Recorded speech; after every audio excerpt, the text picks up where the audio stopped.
Third chapter Lahore से कानपुर।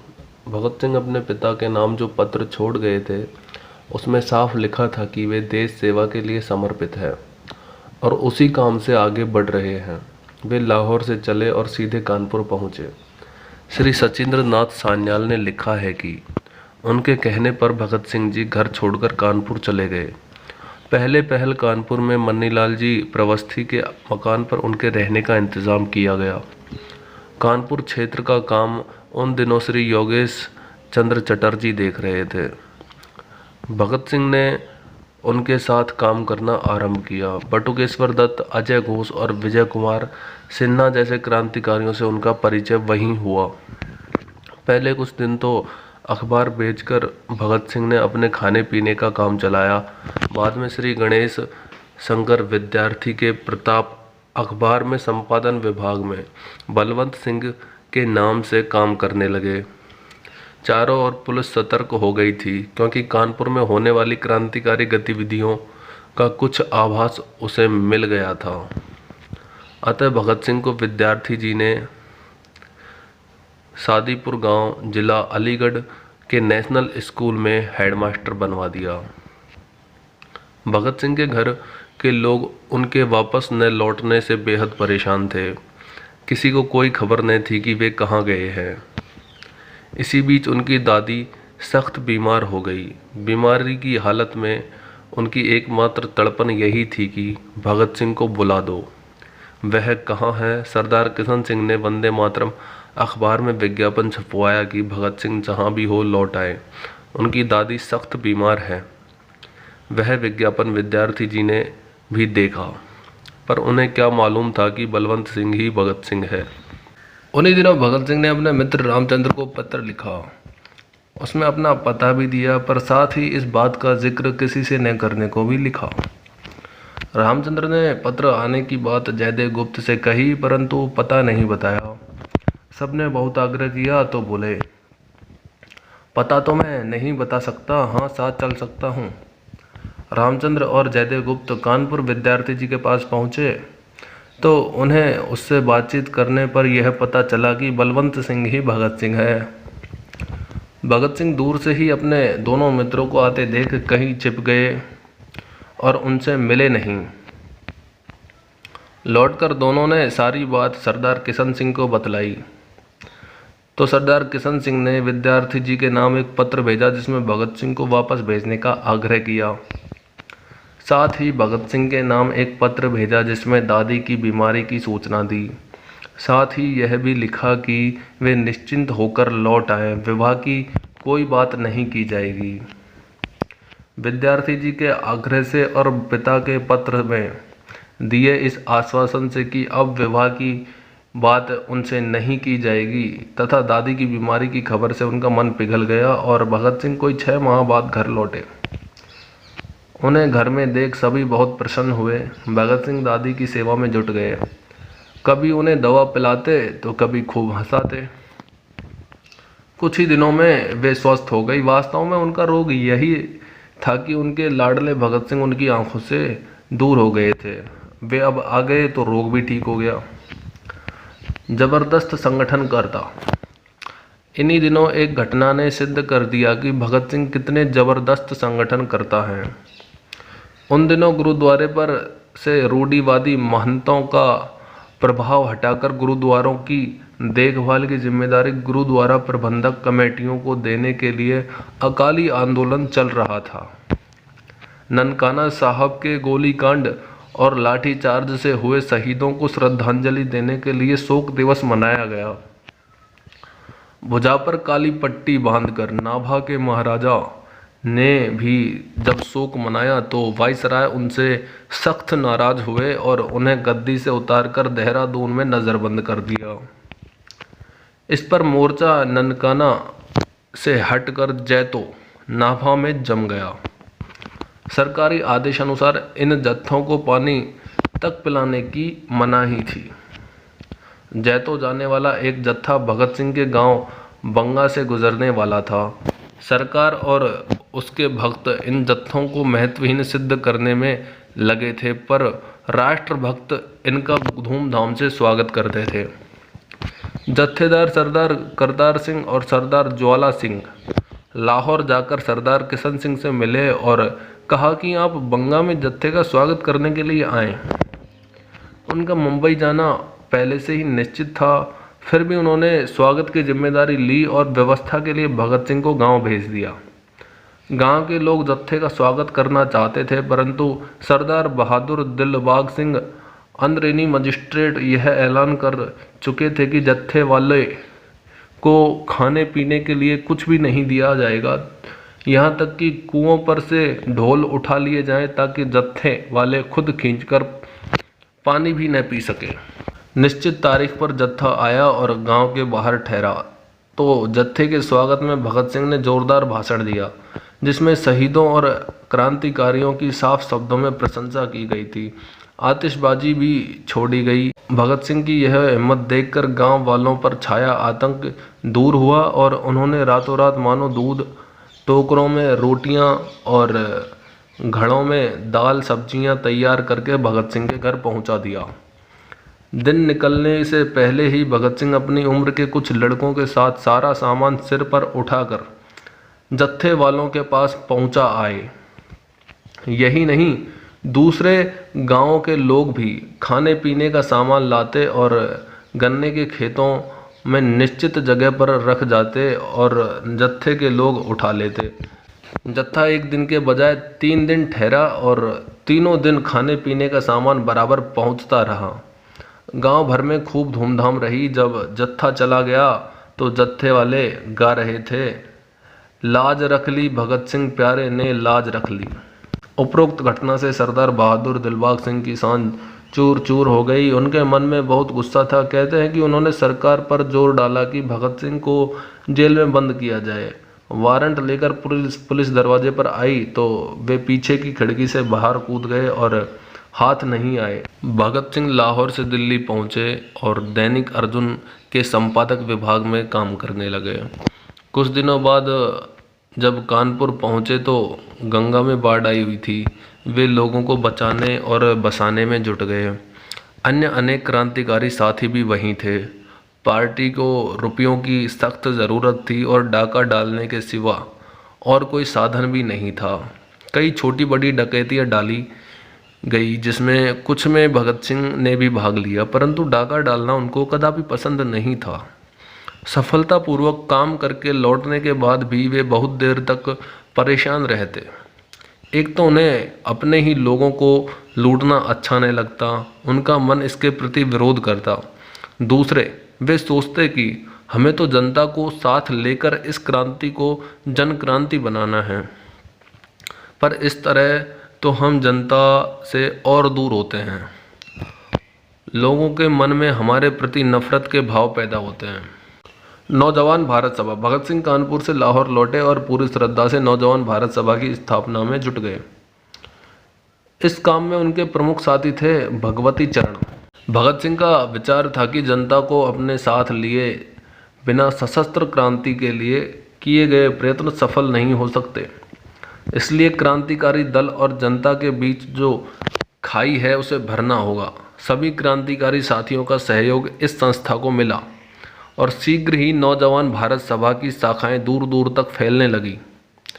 सभा ने भारतीय स्वतंत्रता के लिए बलिदान होने वाले शहीदों के बलिदान दिवस मनाने शुरू किए, जिससे शीघ्र ही जन जन तक इस संस्था का नाम पहुंच गया।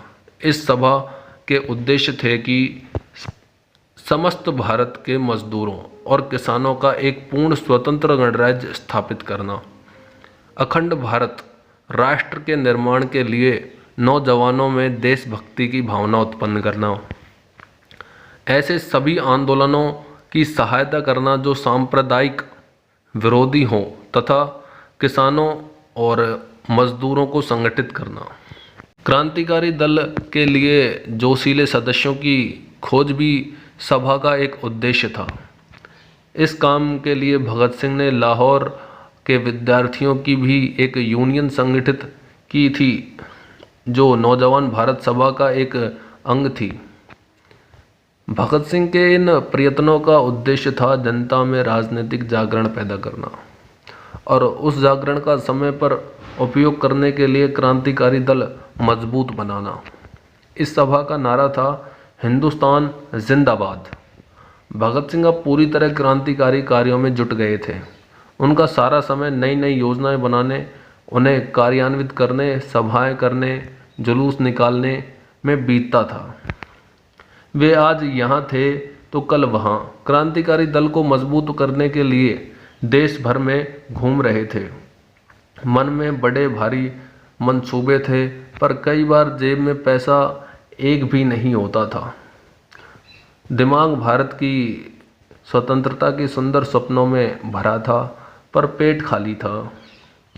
कभी अखबार बेचकर रोटी के पैसे इकट्ठे किए, तो कभी चने चबाकर पानी पीकर ही सो गए।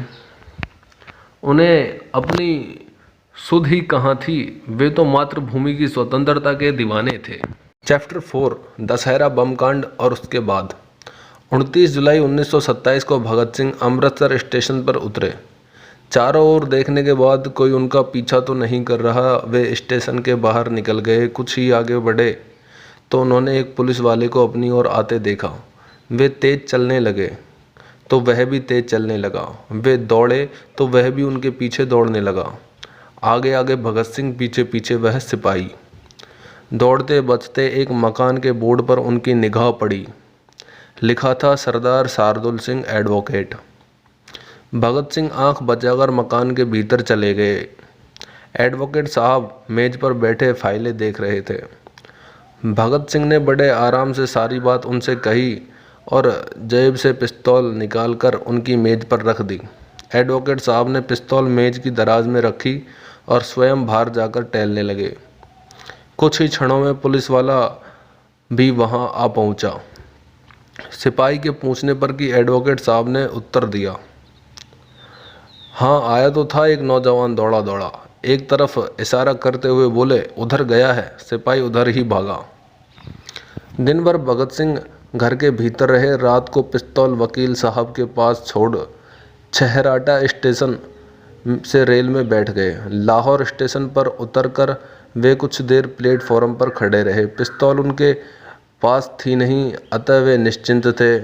जब कोई उनके पास नहीं आया तो वे स्टेशन से बाहर निकले और तांगे में बैठकर चल दिए। अभी कुछ ही दूर गए थे कि पुलिस ने उन्हें घेर लिया और उनके हाथों में हथकड़ियाँ डाल दी। रास्ते में कोई परिचित व्यक्ति मिल गया तो भगत सिंह ने इस बात की सूचना अपने पिता को भिजवा दी।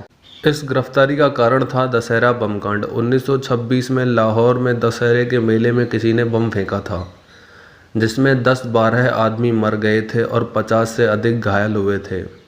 आम जनता क्रांतिकारियों को बम पार्टी कहती थी और यह बात सभी जानते थे कि क्रांतिकारी लोग बम और पिस्तौल से अंग्रेज़ों को डराना चाहते हैं। इसलिए सभी के मन में मेले की घटना को क्रांतिकारियों से संबंधित होने का ख्याल आया। कहा तो यह भी गया कि भगत सिंह की गिरफ्तारी दशहरा बम कांड के सिलसिले में हुई है, परंतु यह सच नहीं था, क्योंकि बम जनसाधारण में से ही किसी एक ने फेंका था। वास्तविक कारण यह था कि भगत सिंह को गिरफ्तार करके पुलिस काकोरी केस, क्रांतिकारियों द्वारा चलती रेलगाड़ी को रोककर सरकारी खजाना लूटने की घटना के फरारों और दूसरे संबंधित क्रांतिकारियों की खोज खबर लेना चाहती थी। पुलिस अफसरों से बातचीत में भगत सिंह दशहरा बम कांड को अमानवीय कहकर उसकी निंदा करते।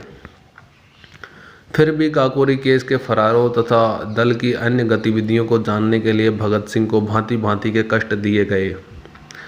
भगत सिंह के चरित्र की विशेषता यह थी कि वे दूसरों के कष्टों को तो खूब अनुभव करते, परंतु अपने कष्टों को कभी किसी से न कहते थे।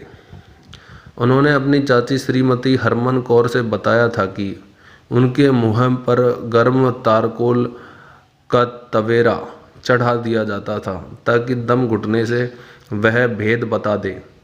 पर यह सब करने पर भी पुलिस भगत सिंह से कोई भेद न पा सकी। अफसरों की निरंतर पूछताछ और दूसरी सजाएं इस तरह एक के बाद एक होती थी कि अभियुक्त रहस्यों को छिपाए रखने की शक्ति और चेतना ही खो दे, और जो यह कहना नहीं चाहता उसे कह भी दे। भगत सिंह को 15 दिन तक लाहौर के किले में रखा गया। फिर उन्हें बोस्टर्ल जेल में भेज दिया गया। उनके पिता के प्रभाव और कानूनी कार्यवाहियों के कारण पुलिस को मजबूर होकर भगत सिंह को मजिस्ट्रेट के सामने पेश करना पड़ा। वह उनसे कोई भी बात कहलाने में सफल न हो सकी थी। कुछ ही सप्ताह बाद भगत सिंह जेल से मुक्त कर दिए गए। मुक्ति का कारण था हाई कोर्ट द्वारा जमानत की स्वीकृति। इस जमानत की चर्चा दूर दूर तक फैली क्योंकि जमानत की रकम बहुत भारी थी। 60,000 रुपये आज भी बड़ी रकम है। उस ज़माने में तो यह बहुत बड़ी रकम थी। इससे स्पष्ट है कि पुलिस ने उनके बारे में कैसी रिपोर्ट दी होगी।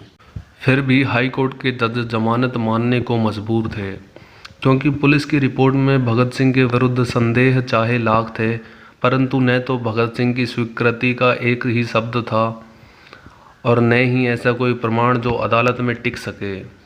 Dairy farm. भगत सिंह अब जेल से बाहर थे, परंतु अभी भी वे पूरी तरह मुक्त नहीं थे। वे इस बात को खूब समझते थे कि जिन्होंने 60,000 की जमानत दी है उनके प्रति उनका क्या उत्तरदायित्व है। वे ऐसा कोई काम नहीं कर सकते थे जिससे उनकी जमानत करवाने वाले बैरिस्टर श्री दूनो चंद और दौलत राम किसी तरह खतरे में पड़े। उनके पिता ने लाहौर के पास खासरिया गांव में भगत सिंह के लिए डेयरी खोलने की योजना बनाई। भगत सिंह ने इस काम में पूरी दिलचस्पी ली और स्वयं साथ जाकर भैंस खरीद कर लाए और डेयरी का सब काम देखने लगे। सुबह 4 बजे उठकर भैंसों का दूध निकालते, फिर तांगे में दूध के बर्तन रखकर लाहौर ले जाते, ग्राहकों को देते और हिसाब किताब रखते। किसी दिन कोई नौकर छुट्टी पर होता तो गोबर तक उठाने में भी जरा न हिचकिचाते, परंतु इस सब का अर्थ यह नहीं था कि वे अपने जीवन के मुख्य कार्य क्रांति को भूल गए थे। क्रांति ही उनका जीवन थी और जीवन ही क्रांति था। डेयरी दिन में डेयरी रहती और रात में क्रांतिकारियों को लिए धर्मशाला का कार्य करती। भगत सिंह एक बड़ा भगोना और एक स्टोव खरीद लाए थे। साथियों को गर्म दूध मिलता और योजनाएं भी बनती। भगत सिंह अभी भी जमानत में जकड़े हुए थे और इसे ख़त्म करने के लिए प्रयत्न भी कर रहे थे। वे स्वयं ही सरकार को जमानत देने वालों की तरफ से लिखते कि या तो भगत सिंह पर मुकदमा चलाओ या फिर जमानत समाप्त करो।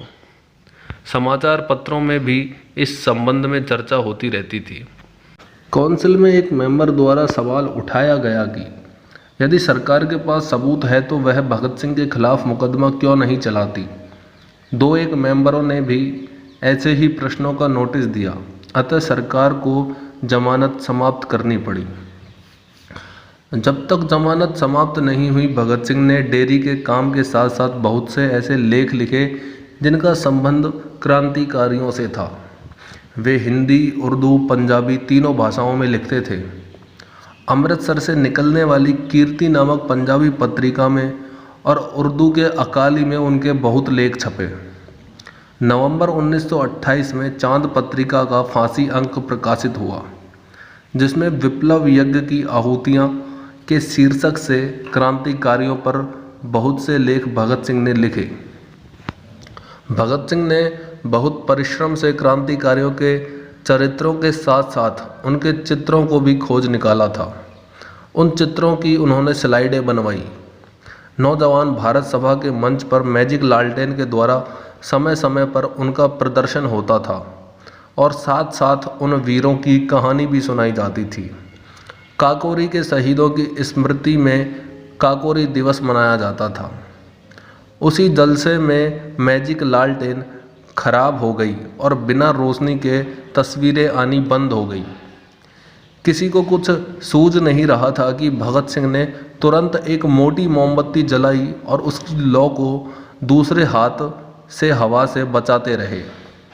कभी कभी हवा का तेज झोंका आता, मोमबत्ती की लपट हाथ को छू जाती, जलन महसूस होती, पर तब भी हाथ वहीं का वहीं रहता।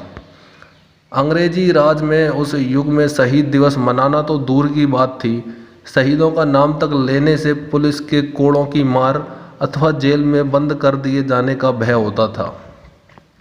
भगत सिंह ने पहली बार शहीदों की स्मृति में जलसे करने और उनकी वीर गाथा सुनाने का कार्य आरंभ किया। इससे उनके साहसी व्यक्तित्व की झलक मिलती है। जमानत खत्म होते ही डेयरी के काम से भगत सिंह का मन हट गया। समय पर दूध न पहुंचने से ग्राहक टूटे और धीरे धीरे डेयरी भी खत्म हो गई। भगत सिंह अब अपने जीवन की पूर्ण आहुति देने में जुट गए। हिंदुस्तान सोशलिस्ट रिपब्लिकन एसोसिएशन 8 और 9 सितंबर 1928 को दिल्ली के पुराने किले तुगलक फोर्ट में एक क्रांतिकारी दल की बैठक हुई, जिसमें पंजाब, उत्तर प्रदेश, बिहार और राजपूताना के क्रांतिकारी आए थे। दल के प्रमुख नेता और हिंदुस्तान प्रजातंत्र सेना के commander in chief Chandrashekhar Azad इस बैठक में नहीं आ सके थे। उन्होंने कहलावा भेजा था कि जो सब तय करेंगे मुझे वह स्वीकार होगा। इस प्रकार बैठक में पूरे दल का सर्वोच्च नेतृत्व भगत सिंह के हाथों में ही था। भगत सिंह ने दल की केंद्रीय समिति का निर्माण करके दल को नया रूप दिया और क्रांतिकारी संगठन का नाम हिंदुस्तान रिपब्लिक एसोसिएशन, हिंदुस्तान प्रजातंत्र संघ से बदलकर Hindustan socialist Republic association, Hindustan Samajwadi प्रजातंत्र संघ कर दिया, जिसका अर्थ था क्रांति के उद्देश्य, साथ ही समाजवादी समाज की स्पष्ट घोषणा। इस निर्णय में विजय कुमार सिन्हा, शिव वर्मा तथा सुखदेव जैसे कई साथी भगत सिंह के सहायक थे। इस बैठक में साथ ही विभिन्न प्रांतों के इंचार्ज नियुक्त किए गए। भगत सिंह और विजय कुमार सिन्हा को प्रांतों के बीच संपर्क स्थापित करने का काम सौंपा गया। इसके लिए भगत सिंह का देश भर में घूमना जरूरी था, परंतु उनका केस और दाढ़ी में होना पुलिस की आंखों में संदेह पैदा कर सकता था। पहली गिरफ्तारी के बाद केसों वाले भगत सिंह को पुलिस खूब अच्छी तरह पहचान भी तो गई थी, इसलिए पार्टी ने फैसला किया कि भगत सिंह बाल कटवा दे। कुछ ही दिनों बाद फिरोजापुर में जाकर उन्होंने बाल कटवा लिए। इसके बाद भगत सिंह बम बनाने के लिए कुछ रासायनिक द्रव्य खरीदने कलकत्ता गए, जहां उन्होंने फणींद्र नाथ घोष और यतीन्द्र नाथ दास के साथ मिलकर बम में काम आने वाली गन कॉटन तैयार की। वास्तव में इसी यात्रा में भगत सिंह का परिचय यतीन्द्र नाथ दास से हुआ था। भगत सिंह को आगरा में ऐसे आदमी की ज़रूरत थी जो बम बनाना सिखा सके। बाद में यतीन्द्र नाथ दास ने ही आकर बम बनाने की शिक्षा दी। जो बम आगे चलकर असेंबली में फेंका गया वह आगरा से ही दिल्ली लाया गया था।